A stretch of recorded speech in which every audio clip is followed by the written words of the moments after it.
Take a look at this. Right out in the middle of the Indian Ocean, about 1,000 miles south of India, there's a thin ribbon of land curled into an almost perfect V.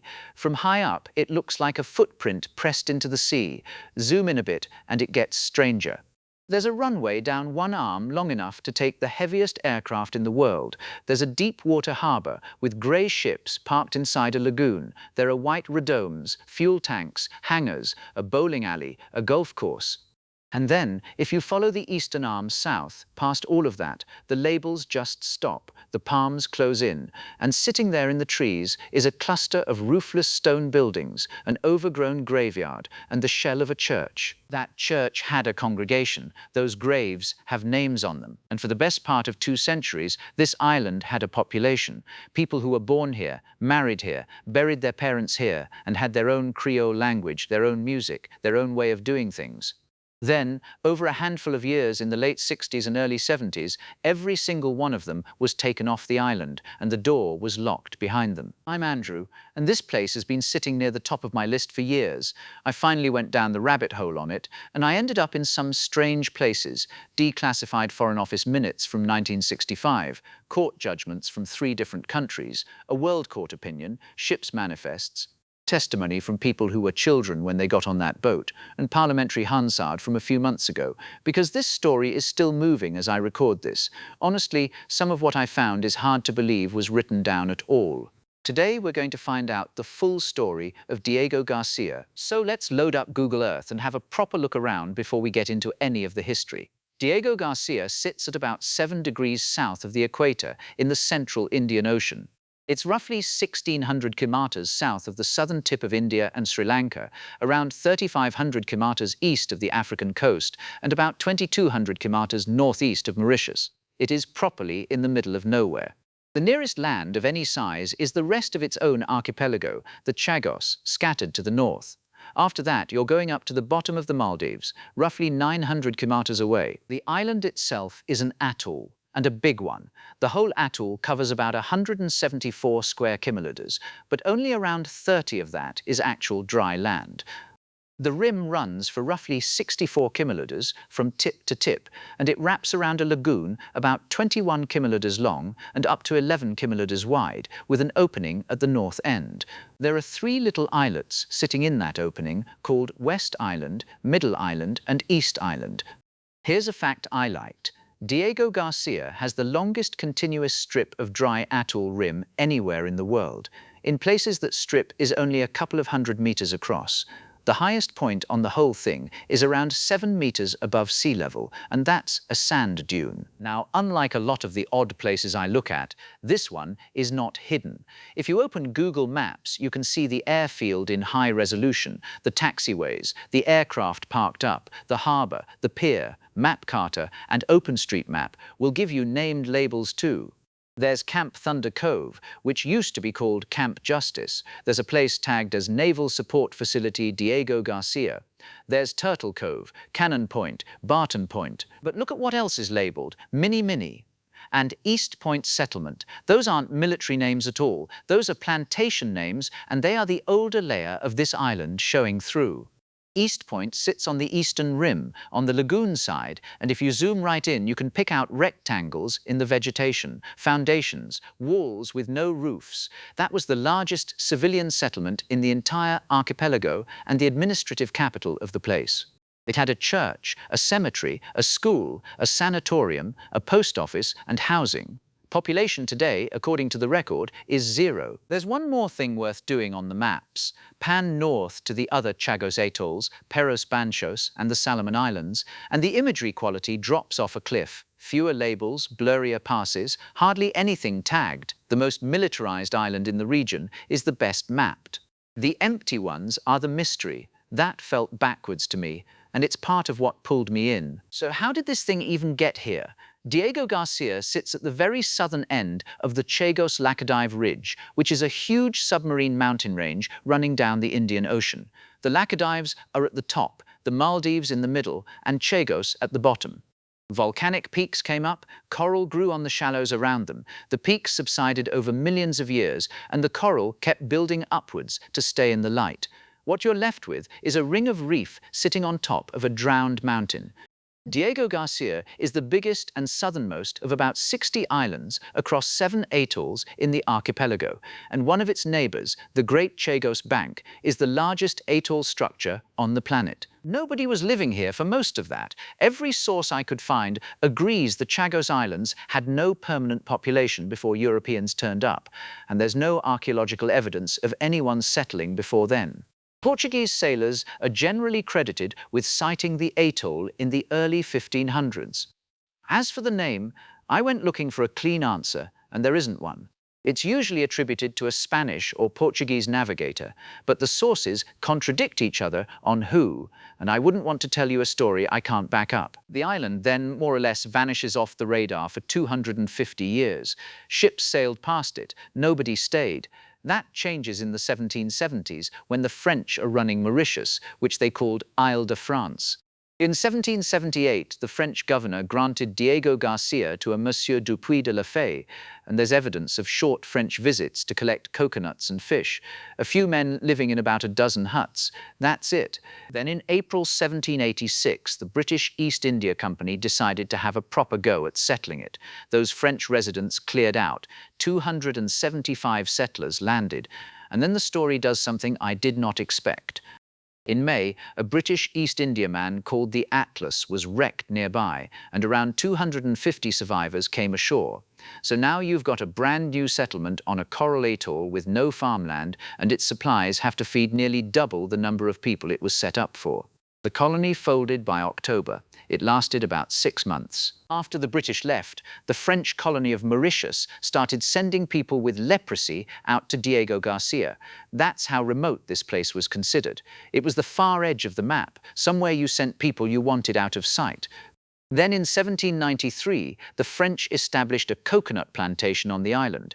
And this is the moment that actually creates the community we're talking about, because that plantation ran on enslaved labor brought over from Mauritius, Madagascar, Mozambique, and elsewhere in East Africa. In 1810, Britain took Mauritius from the French, and in 1814, under the Treaty of Paris, the whole lot was formally handed over, Chagos included. So the plantations carry on, just with a different flag over them. Slavery was abolished across the British Empire in the 1830s, and here's the part that matters. A lot of those freed workers stayed. They had nowhere else that was home. Later in the century, plantation owners brought in indentured laborers from India as well. Over generations, African, Malagasy, and Indian ancestry mixed on these islands and produced a distinct people with their own French-based Creole, their own food, and their own drum music, the Sega tambour. They called themselves the Elise, which just means the islanders. Today they're generally known as Chagossians. The plantation era ran for the best part of 180 years, and it was not glamorous. The work was copra. You split coconuts, dry the flesh, press it for oil. There were 3 main settlements on Diego Garcia: East Point, the big one on the eastern rim, Mini, a few kilometers north of it, and Point Marianne over on the western rim, all of them on the lagoon side. There were smaller villages dotted around too. In 1882, a Mauritian company consolidated all the Chagos plantations under one owner, and between 1881 and 1888, Diego Garcia even had 2 coaling stations for steamships crossing the Indian Ocean. The island got the occasional visit from history. In 1914, the German light cruiser SMS Imden called in during its famous raiding cruise. The story that's usually told is that the islanders had no idea a world war had started and helped the crew out. In 1942, the British opened an RAF station at East Point and flew Catalina and Sunderland flying boats out of the lagoon during the Second World War. Population figures vary depending on which count you're reading, which is normal for plantation records. Across the whole archipelago, the working population was usually around 1,000 people, with roughly 2/3 of them on Diego Garcia.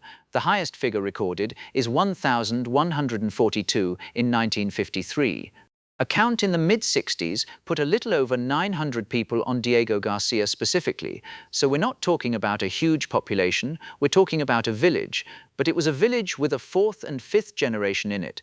People had great-grandparents in that cemetery at East Point. Now we get to the part of the story that made me stop and reread the documents twice. In the 1960s, the United States wanted a base in the Indian Ocean, somewhere central, somewhere it could reach the Middle East, East Africa and South Asia from, and crucially, somewhere with no local politics attached.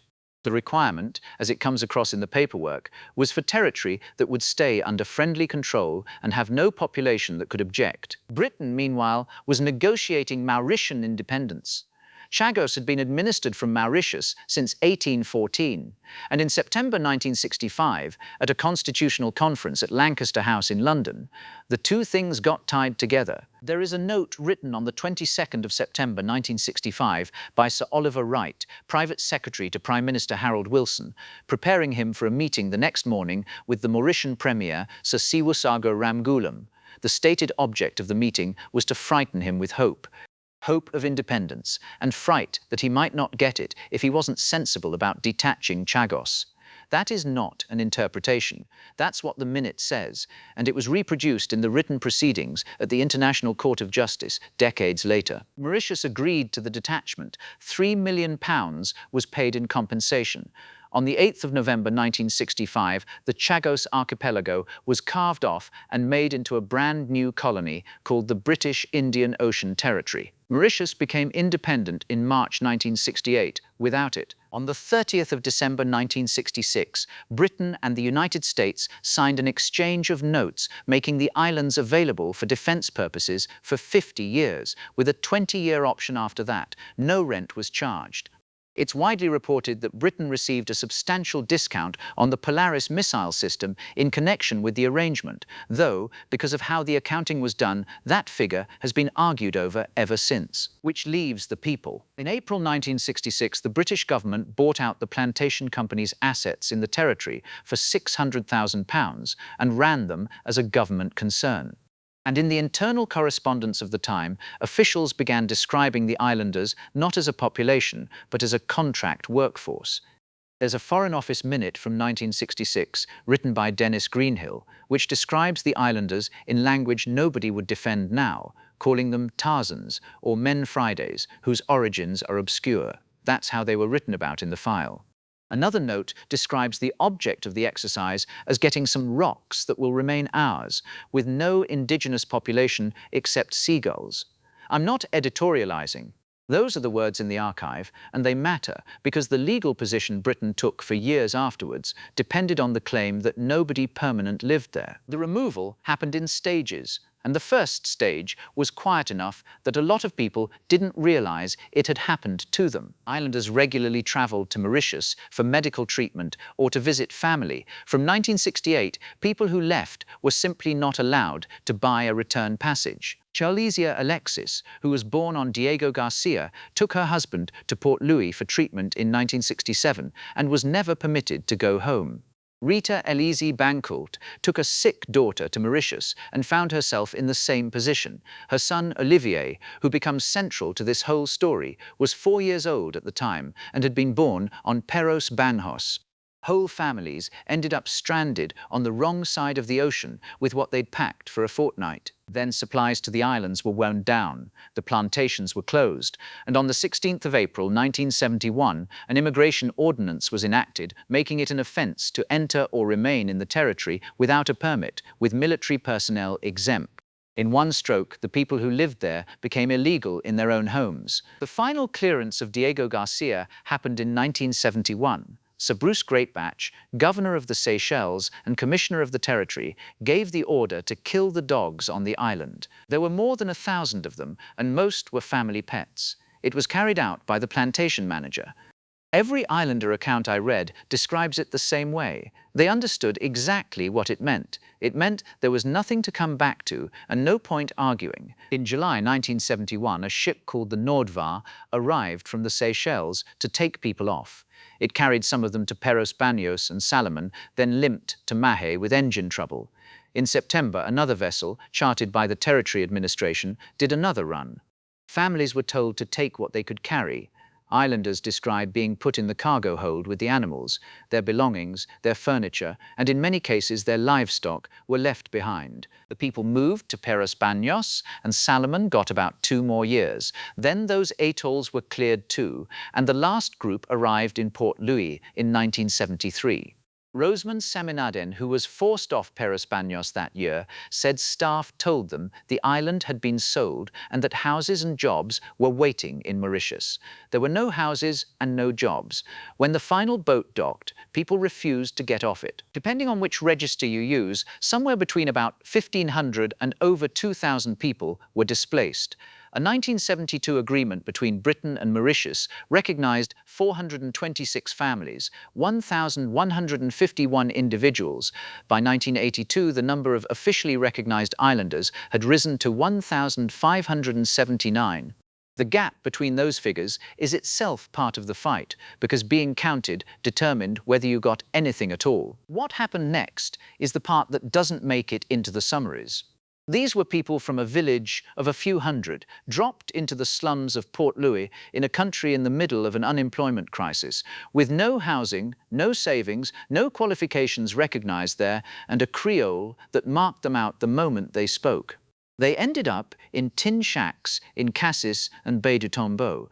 There's a word Chagossians use for what followed, sagrin, which is usually translated as a deep sorrow, and it's used specifically to describe deaths in the community in those years.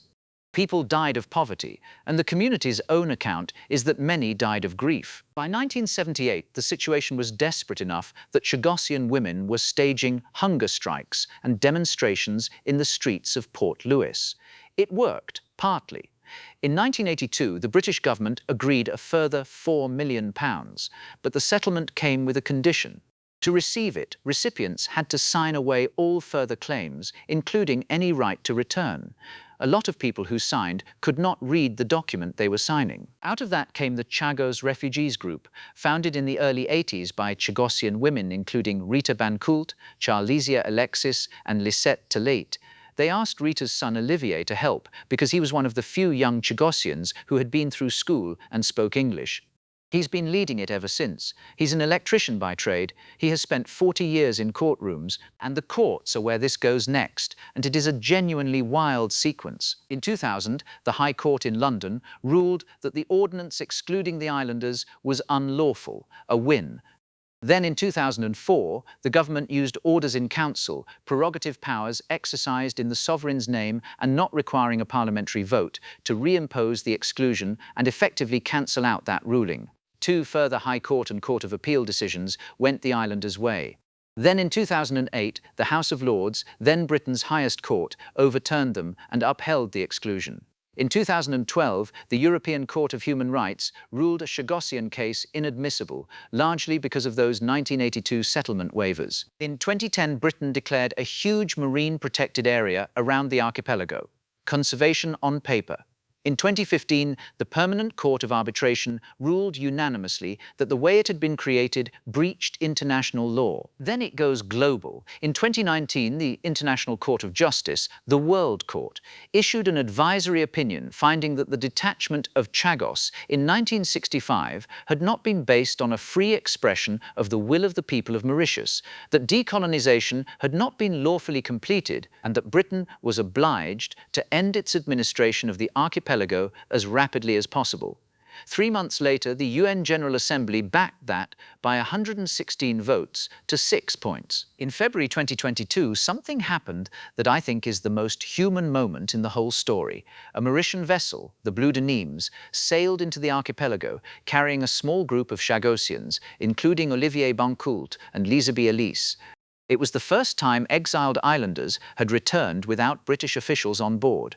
Officially, it was a survey of Blenheim Reef and a sovereignty statement, and yes, flags went up on Peros Banhos and Salomon. But the footage that came back showed people kneeling on the sand and praying the moment they stepped off, then going into a roofless church, clearing coconuts off the floor and praying again. They carried wooden crosses with them to plant.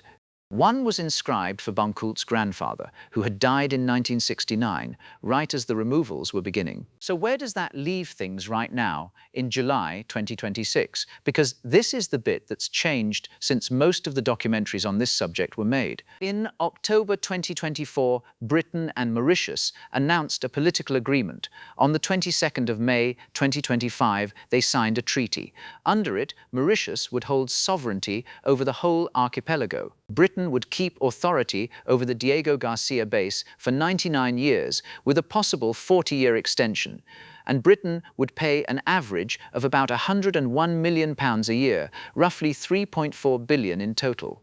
Mauritius would be free to resettle Chagossians on every island except Diego Garcia. A trust fund for Chagosians in the region of tens of millions of pounds would be set up. The signing itself nearly didn't happen. In the small hours of that morning, two British Chagosian women, Beatrice Pompey and Bernadette Dogas, both born in the archipelago, won an emergency injunction in the High Court, arguing they hadn't been meaningfully consulted about their own homeland. It was lifted later the same day, and the treaty was signed. And the community is genuinely split on it. Olivier Bancoult called it a historic day. Other Chagossians, including groups based in Britain, opposed it on the grounds that it swaps one government deciding their future for another, and still doesn't give them Diego Garcia. In June 2025, a group of UN experts said the agreement failed to guarantee Chagossian rights, including the right to return and to reparations. Then the treaty ran into Parliament. Britain doesn't usually ratify a treaty until it can implement it in domestic law, so a bill was introduced in July 2025. It passed its Commons second reading in September by 330 votes to 174. It went to the Lords, picked up amendments, went back to the Commons in January 2026, and then it stopped. The government didn't push it through its final stages, citing a lack of agreement with Washington at a political level. Parliament was prorogued on the 29th of April 2026, and the bill fell. It was not in the King's speech on the 13th of May. So as I record this, the treaty is signed but not ratified. Britain still administers the British Indian Ocean Territory. The base still runs, and no Chagossian has moved back to anything. Back to Google Earth one last time then, because now the map reads differently. That runway and harbour on the northern arm, that's the Naval Support Facility, with roughly 1,700 military personnel, mostly American, a much smaller British contingent, and around 1,500 civilian contractors. The atoll also carries one of the small handful of ground antennas worldwide that help run GPS. Those blank stretches down the eastern arm are the old plantation land. Those rectangles in the trees are East Point. The graves are still there. Since 2017, Britain has funded heritage visits, and small groups of Chagossians have flown out for a few days at a time to hold services and to see the settlement, guests on the island where they were born. And there's one more chapter most people have never heard. In October 2021, a boat carrying Sri Lankan Tamil asylum seekers who had set out from India hoping to reach Canada got into trouble and was escorted to Diego Garcia. They ended up living in tents behind a fence on an island with no asylum system for over 3 years. In December 2024, the territory's own Supreme Court ruled they had been unlawfully detained, and most were brought to Britain. An appeal against that ruling was dismissed in December 2025. The most isolated island in the Indian Ocean, still being used as a place to put people who are inconvenient to have anywhere else. And that's the story of Diego Garcia. A coral ring on top of a drowned mountain, empty for all of human history until the 1700s, then a plantation, then a home for 5 generations of people who built a language and a music on it, then a piece of real estate that got traded in a room in London by people who had never been there. The strange thing, sitting with all these documents, is how ordinary the paperwork looks. Nobody wrote down anything dramatic. It's all minutes and ordinances and exchanges of notes. That's what makes it stick with you. Thanks for coming down the rabbit hole with me on this one. If you know more about Chagos than I've covered, if you've got family history connected to the islands, or if I've got something wrong, please tell me in the comments, because I genuinely want to know. And if there's another forgotten corner of the map you want me to dig into next, leave it below and I'll add it to the list. It's a long list and it's getting longer. See you in the next one.